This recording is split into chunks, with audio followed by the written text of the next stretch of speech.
ঢাকার ধামরাইয়ের আলাদিনস পার্কে পিকনিক করতে এসে শিক্ষার্থীদের মোবাইল হারানোর ঘটনায় সংঘর্ষের ঘটনা ঘটেছে। 12 ফেব্রুয়ারি বিকেলে 5টার দিকে কুল্লা ইউনিয়নের স্মৃতি এলাকায় এই সংঘর্ষ হয়। মিরপুরের বনফুল স্কুল অ্যান্ড কলেজের 650 শিক্ষার্থী পিকনিকে আসেন। দুপুরে মোবাইল লকারে রেখে ওয়াটার পার্কে যাওয়ার পর কিছু শিক্ষার্থী মোবাইল হারানোর অভিযোগ তুলে পার্ক কর্মচারীদের বিরুদ্ধে বিক্ষোভ জানান। এরপর কিছু সময় পর শিক্ষার্থীরা ভাঙচুর শুরু করলে পার্ক কর্মচারীরা তাদের বাসও ভাঙচুর করেন। উভয় পক্ষের মধ্যে সংঘর্ষে অন্তত 55 জন আহত হন। শিক্ষকদের সহায়তায় পরিস্থিতি সামাল দেওয়ার চেষ্টা হলেও আহতরা ধামরাই উপজেলা স্বাস্থ্য কমপ্লেক্স ও সাভারের এনাম মেডিকেল কলেজ হাসপাতালে চিকিৎসা নেন। থানায় এ বিষয়ে মামলা দায়ের করা হয়েছে এবং আইনগত ব্যবস্থা নেওয়া হবে।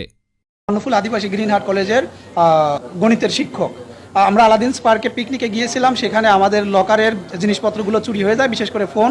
এই ঘটনার জের ধরে ওদের সাথে আমাদের বাচ্চারা কিছু বাকবিতণ্ড বা কথাবার্তা হয়। শেষ পর্যন্ত আমাদের অনুষ্ঠান শেষে এই ঘটনাটাকে কেন্দ্র করে ওরা ওখানকার স্থানীয় কিছু সন্ত্রাসী, আমি নিজেও দেখেছি, ওদের কাছে হাতুড়ি, তারপরে রড, শাবল, এই জাতীয় জিনিসগুলো নিয়ে আমাদের প্রায় 12টা বাস ছিল, ম্যাক্সিমাম বাসই ওরা ভাঙে এবং যাকে পেয়েছে তাকেই আঘাত করে। আপনারা একটু আগে দেখলেন আমাদের দুটো বাচ্চা এখানে আহত হয়ে পড়ে আছে। আরও অসংখ্য ছেলে মেয়ে এই হসপিটালে আরও উপরে কিছু ভর্তি হয়ে আছে। আমার আরও কিছু কলিগ তাদের ট্রিটমেন্ট দিচ্ছে এবং লকার নিয়ে গন্ডগোল হয়েছে এবং আমার স্টাফে চরমভাবে মারছে। এটা মিটমাট করা হয়েছে বেলা 4টা বা 3:30 মিটমাট করার পর আর কোনো গন্ডগোল। যাওয়ার পথে আমার সমস্ত মালামাল জিনিসপত্র ভেঙে তারা বাইরে গেছে। আলাদিন পার্কের ঘটনায় স্কুলের ছাত্রছাত্রীদের পক্ষ থেকে একজন টিচার অত্র থানায় অভিযোগ দাখিল করেন। তার প্রেক্ষিতে মামলা নেওয়া হয়েছে।